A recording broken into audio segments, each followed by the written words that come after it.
Mr. President, quote, "There is a time and a place to debate health care, just like there is a time and place to debate energy policy and immigration and education, but not when the funding of the federal government and all the lives that are impacted by it hang in the balance," end quote. There is a time and a place to debate health care, but not when the funding of the federal government and all the lives that are impacted by it hang in the balance. Those are not my words, Mr. President. Those are the words of the junior Democrat senator from Connecticut back in 2013. There is a time and a place to debate health care, but not when the funding of the federal government and all the lives that are impacted by it hang in the balance. These words were once emblematic of the Democrat position here in the Senate. Democrats once passionately opposed shutdowns, or so they said, in large part because of the impact they would have on American citizens and American workers. Now, government workers and every other American affected by this shutdown have become nothing more than pawns in the Democrats' political games.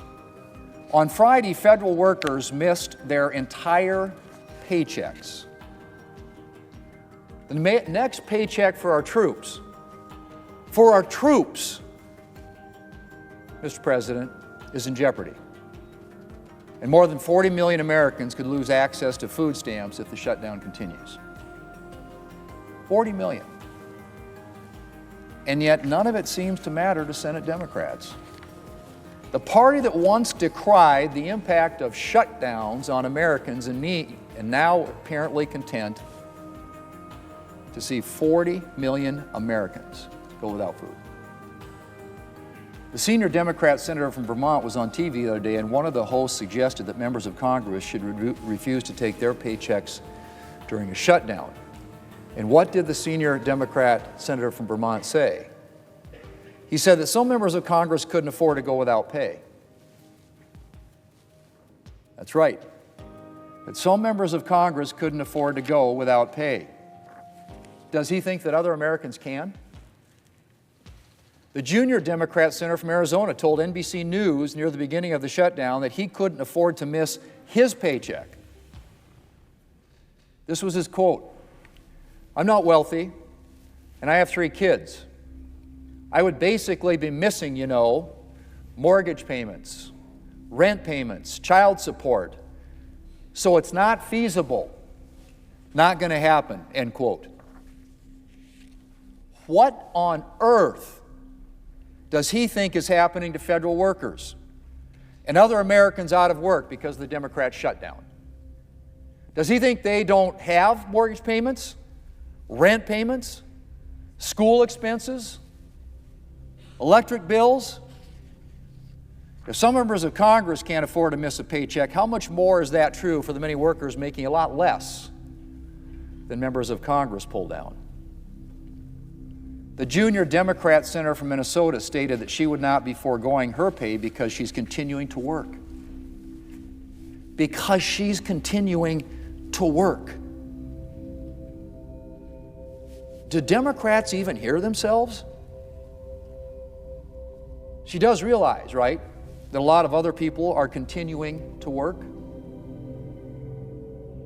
and have been working without pay now for 4 weeks thanks to her actions and those of her Democrat colleagues. How many of those workers are going to miss their rent payments or mortgage payments before Democrats are satisfied? Shutdowns aren't victimless crimes, the senior Democrat from Virginia said. Less than a year ago, I might add. Well, Mr. President, Democrats' victims are piling up. And Democrats don't look likely to spare anyone anytime soon. In fact, they're freely admitting it. The second-ranking Democrat in the House of Representatives said recently, and I quote, I got it right here, Mr. President. Of course, there will be families that are going to suffer, but it is one of the few leverage times we have.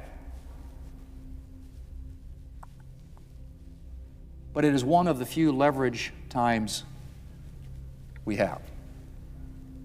I guess the Americans currently lining up at food banks can comfort themselves with the knowledge that they're being sacrificed to advance Democrats' political goals.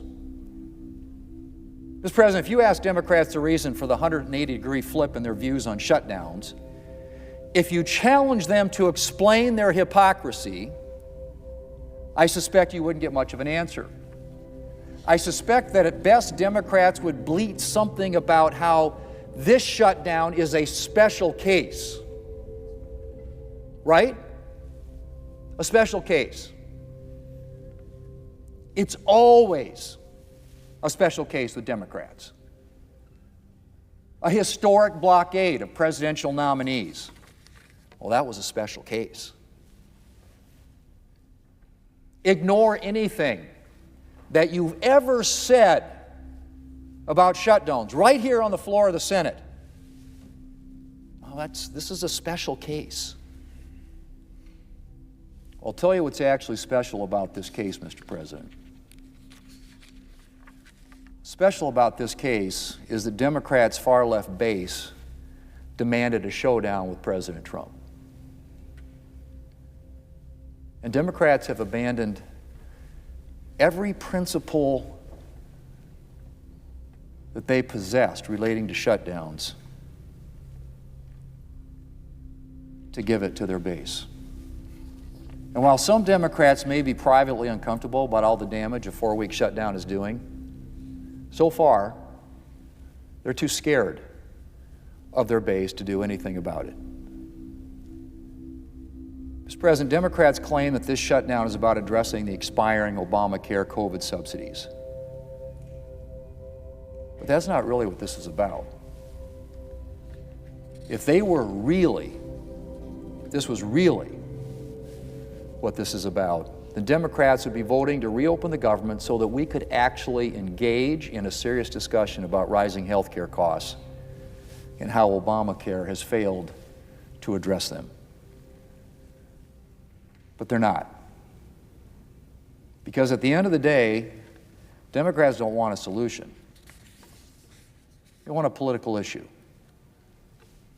And if countless hardworking Americans are sacrificed in the process, of course there will be families that are going to suffer. But it is one of the few leverage times we have.